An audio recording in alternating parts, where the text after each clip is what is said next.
Number 2, kaibigan mo lang dahil successful ka na. So ito naman yung reverse kanina. Nagkakaroon ka bigla ng mga new friends kasi nga either meron ka ng pera o kaya naging successful ka sa iyong trabaho or sa iyong negosyo. Biglang dumami ang mga kaibigan na dati ay hindi ka naman pinapansin o hindi sumusuporta sa kung anumang ginagawa mo. May times na sila pa yung humihila sa iyo pababa or nawala sa iyong pake noong mga araw na naghihirap ka at nahihirapan sa ginagawa mo. Magugulat ka bigla na lang magchat-chat sa'yo or magsasabi ng congrats kapag nalaman ng mukhang asensado ka na sa buhay. Bigla ka na lang naging kaibigan nila kasi posible na kesyo ganito, kesyo ganyan, hanggang sa magdadrama pa at lalabas na kasalanan mo pa. Tapos maaawa ka na rin. Bandang huli na baliktad ka pa. Kaya naman iwasan mo mga ganitong peking kaibigan or ganitong uri ng tao kapag nakarandam ka or nalaman mo na ganito sila. Itong susunod naman ay baliktad. Magiging kaibigan mo sa huli. Pero bakit?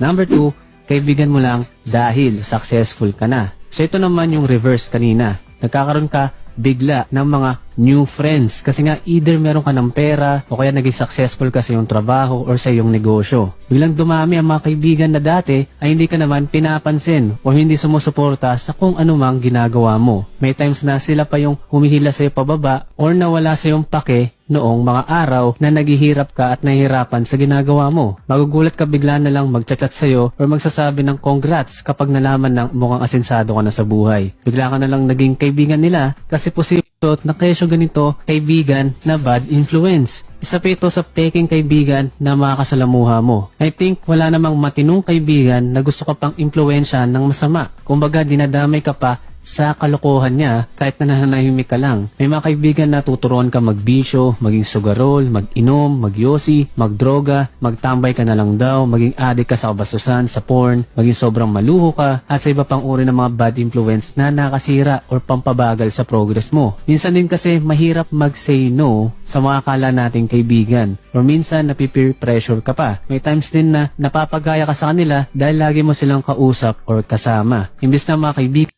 meron din silang hidden agenda sa'yo na nabanggit natin kanina. Maring hindi mo yun ka-close or dati mo pang nakaaway. Pero ngayon, friends na daw kayo. May mga ganyan talaga. Kaya dapat ikaw, focus ka lang sa gusto mong gawin at huwag mo munang pansama at hindi mo na malaman kung ano ang tumatakbo sa isipan. Kung bakit meron pa siyang time na gawin yung ganun siya. Wala namang kaibigan na sisiraan ka habang nakatalikod ka. Bakit hindi na lang niya sabihin sa'yo ng direkta kung meron siyang problema sa'yo? Bakit kailangan niya pang idaan sa iba? Okay lang naman na punahin ka or i-criticize rin ng kaibigan mo. Wala namang masama dun. Lalo pa kung makakatulong ito sa'yo para mas mag-grow ka pa or mas maging mabuting tao ka. Itong susunod naman ay kaibigan mo na nasobra na ata sa time pero sa mali pa rin ginagamit.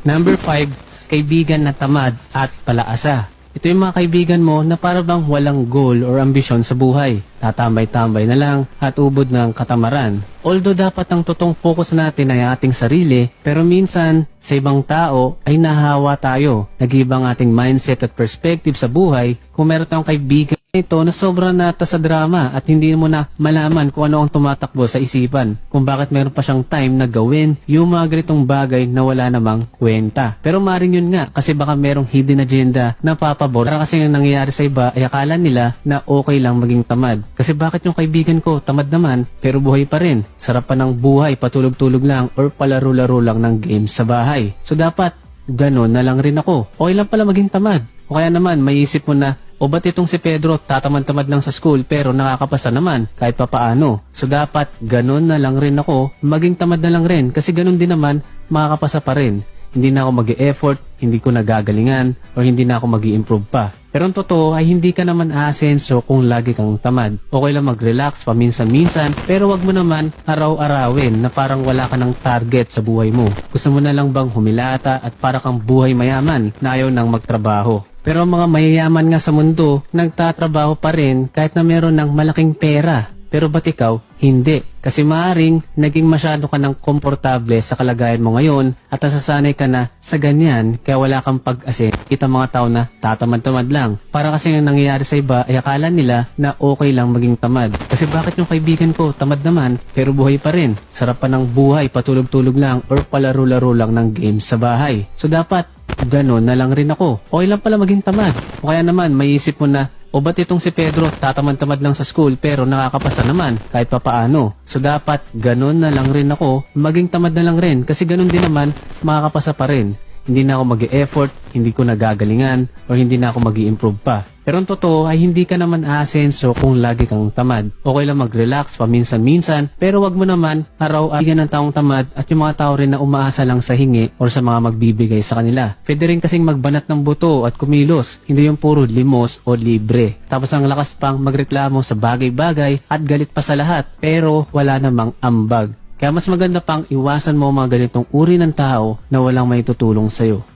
Number 6, kaibigan na pabago-bago. Meron din tayong mga kaibigan na hindi mo maintindihan, para bang 50-50. May times na okay siya sa'yo, tapos biglang hindi pala. So, suportahan ka, tapos may times na sisiraan ka kahit na wala ka namang ginagawang masama. Kumbaga, sala sa init, sala sa lamig. May pagka-moody, parang ganun. Okay lang naman na isupport ang isang tao at okay din naman na i-criticize para mag-improve pa ang tao na yun. Pero minsan, kahit wala namang dahilan, ay dinadown ka pa. Pag nasa bad mood na, ay nagsisinungaling na yan, nagagalit ng walang dahilan, nananakit either physical or verbal, judgmental at iba pa. Kaya masama yung sobra, so nagiging toxic asenso. Hindi magandang kaibigan ng taong tamad at yung kaibigan ng taong tamad at yung mga tao rin na umaasa lang sa hingi o sa mga magbibigay sa kanila. Pwede rin kasing magbanat ng buto at kumilos, hindi yung puro limos o libre. Tapos ang lakas pang magreklamo sa bagay-bagay at galit pa sa lahat, pero wala namang ambag. Kaya mas maganda pang iwasan mo mga ganitong uri ng tao na walang may tutulong sa'yo.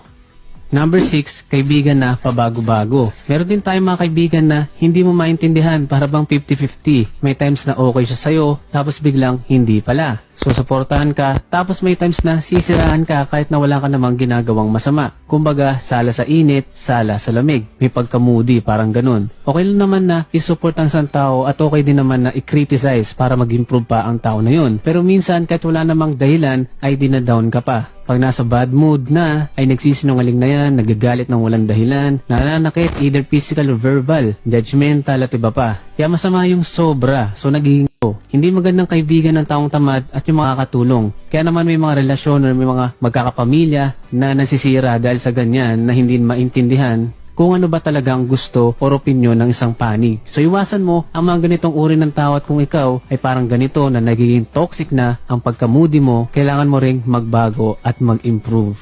Number 7, kaibigan na ayaw mag-grow.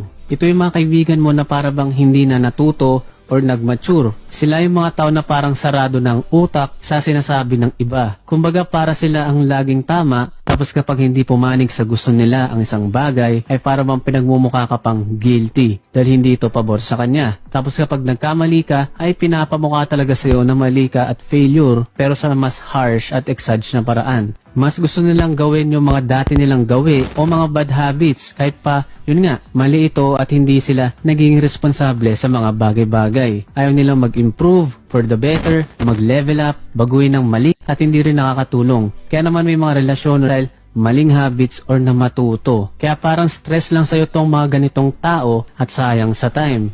Ngayon, hindi naman nating sinasabi na huwag na tayong magkaroon ng mga kaibigan. Pero dapat matuto rin tayong i-filter yung mga tao na papasok doon sa ating circle na tinatawag. Hindi naman kailangan na lahat ay kaibigan mo, na lahat ay dapat mo makasundo or na i-please. Minsan nakakatawa nga na may mga kumakalat na post sa social media na malungkot daw pag mag-isa. Di ba may mga nagiging meme pa or quotes sa mga random na tao na kumakain mag-isa sa isang fast food chain. Pero ang tanong, malungkot ba siya dahil mag-isa siya? Ang totoong sagot, hindi natin alam syempre. Pero hindi naman porket mag-isa ka, lagi or loner ka, ay malungkot ka na. May mga tao lang talaga na prefer na maging ganun kasi mas nakakabuti ito sa kanila. Iwas sa mga toxic na tao or kaibigan, mas nagiging productive ka dahil iwas ka sa mga distractions. Mas madali kang makakilos o makapag-desisyon kasi hindi mo na kailangan antayin ng iba or ang desisyon ng iba and so on. May mga tao rin kasi na introvert at okay lang yun. Walang masama na lagi ka mag-isa or na konti lang ang kaibigan mo. Hindi naman kasi ang labanan ay padamihan or na magmukha ka lang na masaya sa social media. Hindi yun ang totoong buhay. Mas okay na konting kaibigan pero lahat ng yun